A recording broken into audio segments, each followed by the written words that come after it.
Dans cette vidéo, nous allons voir comment effectuer des calculs qui comportent des puissances, puis nous parlerons du signe d'une puissance.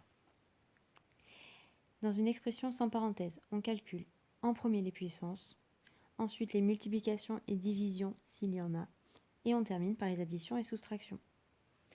Dans mon premier exemple, je calcule en priorité 3 au carré, qui est égal à 9, et je trouve que A est égal à 18.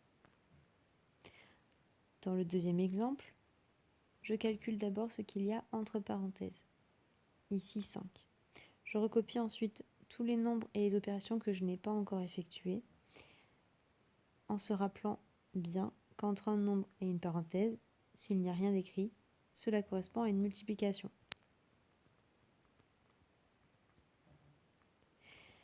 Je calcule ensuite 5 au carré et je trouve que B est égal à 250.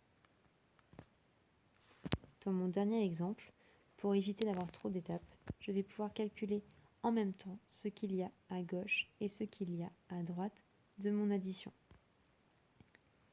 À gauche, je calcule en priorité 2 au cube, qui vaut 8, puisque 2 fois 2, 4, 4 fois 2, 8. De l'autre côté, je calcule d'abord ce qu'il y a entre parenthèses. Deuxième étape, je calcule en priorité ma puissance, 4 au carré, 16. Et je peux calculer en même temps mon produit, puisqu'ils sont séparés par l'addition.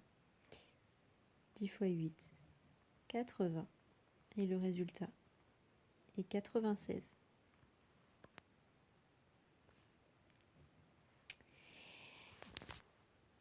Parlons du signe d'une puissance.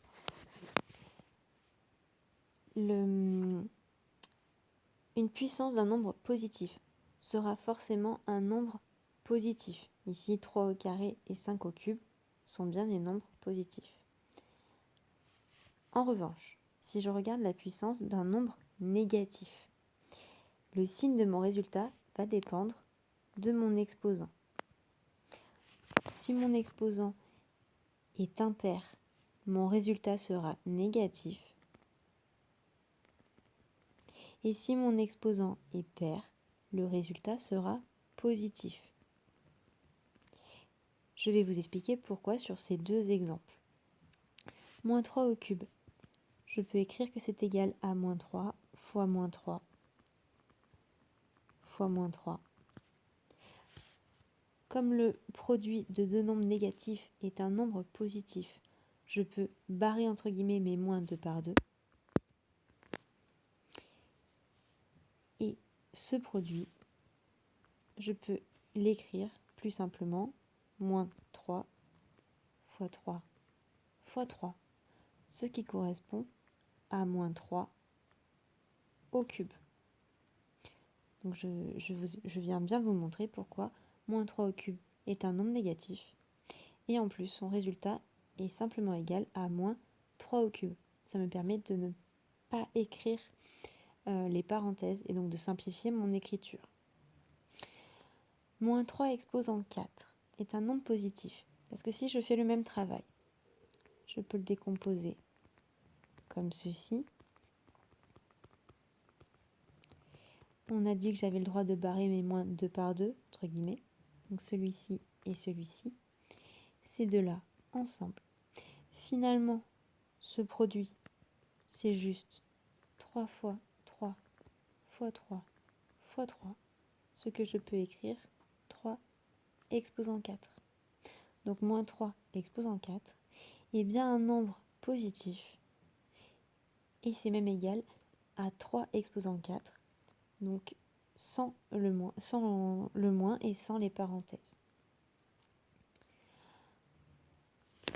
Je vous donne ici la propriété pour tous les nombres et tous les exposants. Si mon exposant est pair, moins a exposant n est un nombre positif et il est égal à a exposant n. Si mon exposant est impair, moins a exposant n est un nombre négatif et il est égal à moins a exposant n.